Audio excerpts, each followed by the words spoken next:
Hey friends, I wanted to take a minute and read a familiar passage to you from 1 John chapter 4. It's verses 13 through 16. It says, "By this we know that we abide in him and he in us, because he has given us his Spirit.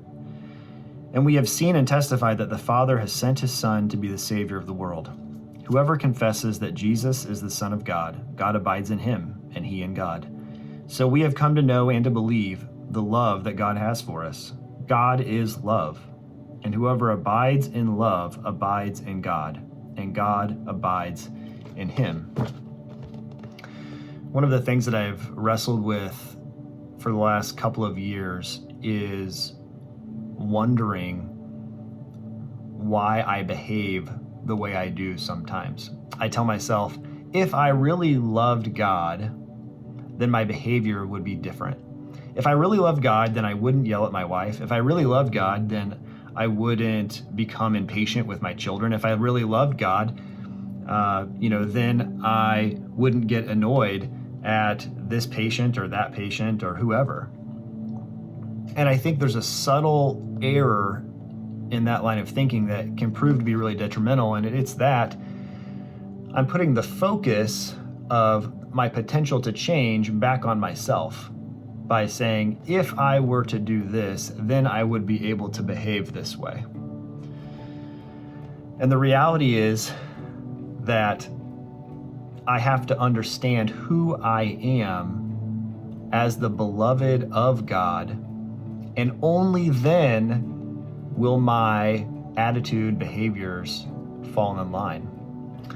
Pastor Kevin this past Sunday actually spoke on that very idea when talking about the church as the bride of Christ.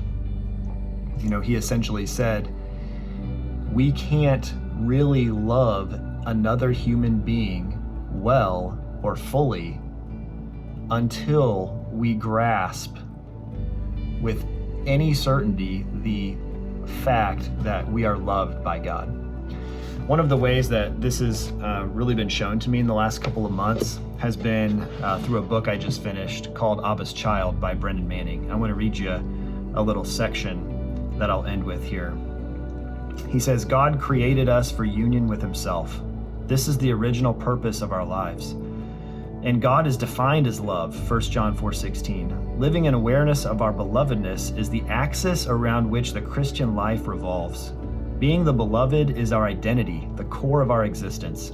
It is not merely a lofty thought, an inspiring idea, or one name among many. It is the name by which God knows us and the way he relates to us.